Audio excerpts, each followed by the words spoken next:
Breaking news from Quebec City. Mark Carney just learned the hard way that location isn't just important in real estate.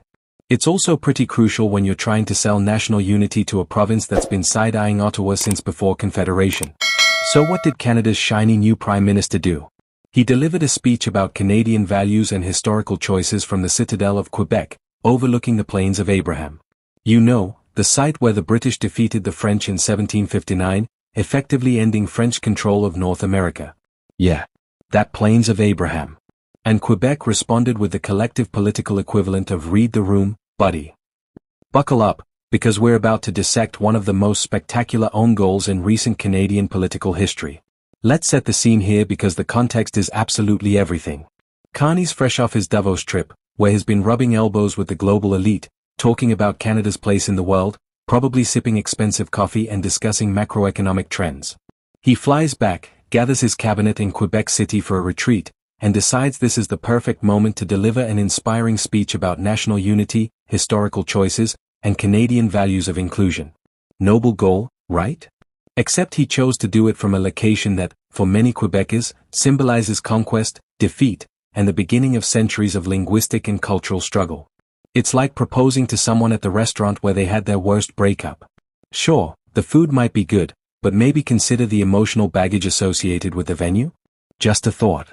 Now, before anyone accuses me of being dramatic, let me explain why this matters so much.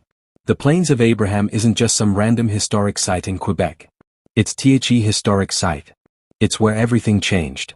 September 13, 1759, British forces under General Wolfe defeated French forces under General Montcalm in a battle that lasted less than an hour but reshaped the entire future of North America. For English Canada, it's often taught as an important step in building the nation. For Quebec, it's the moment of la conquête, the conquest, a turning point that meant French-speaking Catholics would spend the next couple centuries fighting to preserve their language, culture, and identity. So when Carney stands in the Citadel, which is literally a military fortification built to defend against potential attacks, overlooking the very site of that defeat, and talks about unity and inclusion, you can understand why Quebecers might feel like the symbolism is a bit tone-deaf. It's not subtle. It's not neutral. It's about as delicate as showing up to a Habs Bruins game wearing a Bruins jersey and wondering why everyone's glaring at you. Here's where it gets even more interesting. Carney didn't just choose a controversial location. He also chose to deliver this speech only in front of media, surrounded by his ministers. Not to regular Canadians. Not to Quebec citizens. Not in a community hall or a university or any setting that might feel inclusive and accessible. Nope. A carefully staged, controlled environment with cabinet ministers as props and journalists as the audience. Because nothing says I'm connecting with the people quite like shutting out the actual people. The optics are brutal. You're talking about inclusion while literally excluding everyone except your inner circle and the press corps. You're talking about understanding historical choices while standing on ground that represents one of the most painful chapters in Quebec's collective memory. You're talking about unity while demonstrating a fundamental disconnect from how your message will be received. And Quebec noticed. Oh boy, did Quebec notice. The reaction was near unanimous across the political spectrum, which, if you know anything about Quebec politics, is basically impossible. Getting Quebec politicians to agree on anything is like herding cats while juggling baguettes. But this? This united everyone in a shared feeling of Ottawa just doesn't get it. Quebec media lit up. Commentators, historians, political analysts, all asking the same question. How did no one in Carney's team flag this as a terrible idea? Where were the Quebec advisors? Who looked at this plan and thought, yes, this will definitely bring Quebec closer to Ottawa? Because that person needs to update their resume. The criticism wasn't just about hurt feelings or historical sensitivity. It was about what this reveals about the federal government's understanding of Quebec. It suggests that even with the best intentions, there's a disconnect. There's a failure to grasp how symbols matter, how history matters, how location and context shape the message just as much as the words themselves. And let's talk about those words for a second. Carney wanted to inspire Canadians about the choices made throughout history and the values of inclusion that exist today. Beautiful sentiment. But when you're standing where you're standing, those words take on a different meaning. Because the choice made on the Plains of Abraham wasn't about inclusion. It was about conquest. And while modern Canada has certainly evolved, while Quebec has carved out its place within Confederation, while French language rights are constitutionally protected, You can't just gloss over the complexity of that history with a feel-good speech about unity. This is the challenge of Canadian politics. We're a country built on compromise, on balancing different histories and narratives, on trying to hold together regions and cultures that sometimes have fundamentally different understandings of what Canada even is. And that requires sensitivity. It requires awareness. It requires actually listening to the concerns and perspectives of places like Quebec instead of assuming that good intentions are enough. Carney's a smart guy. He's an economist, he's run central banks, he's navigated complex international negotiations. But this is a different kind of intelligence. This is political and cultural intelligence. This is understanding that in Canada, especially in Quebec, you can't separate policy from identity, and you can't separate identity from history. So what should Carney have done differently? Well, for starters, literally anywhere else. Quebec City has plenty of venues.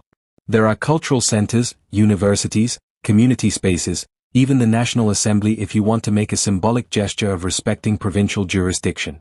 Hell, deliver the speech in a Tim Hortons parking lot and it would have been less controversial than the Citadel overlooking the Plains of Abraham.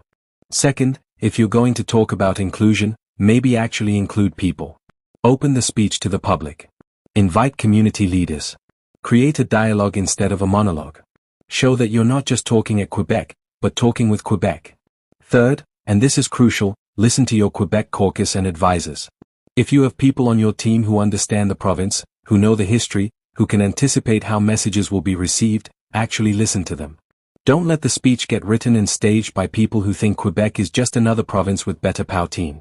Now, here's the thing. I don't think Carney meant to offend anyone. I genuinely believe his intention was to promote unity and shared values. But in politics, intentions don't matter as much as impact.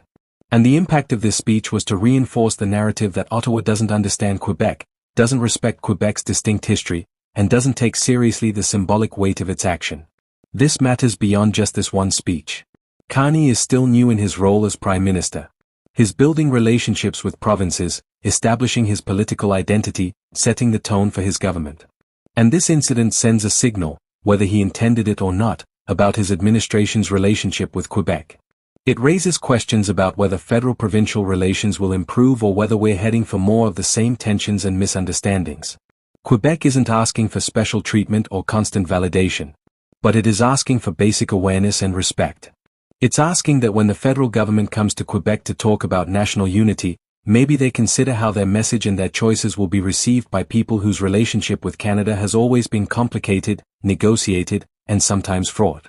And look, this isn't just about Quebec being sensitive or holding grudges.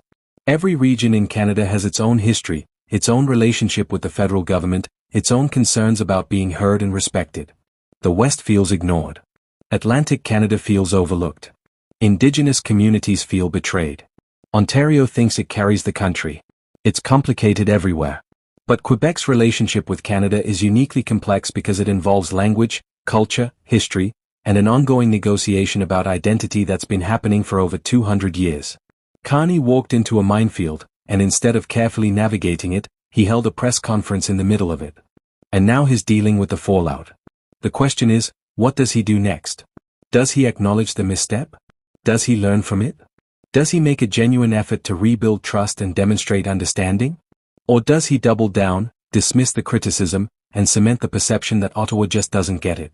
Because here's the reality, Canada works when its leaders understand the country's complexity. It works when there's genuine effort to bridge divides, not just paper over them with nice speeches. It works when symbols and gestures match the rhetoric of unity and inclusion. So, what do you think? Was this an innocent mistake, a tone-deaf blunder, or something more significant? Does it change your perception of Carney's government? And what should he do next to repair the relationship with Quebec? Drop your thoughts in the comments because this conversation matters. Understanding how federal-provincial relations work, especially with Quebec, is crucial to understanding Canadian politics.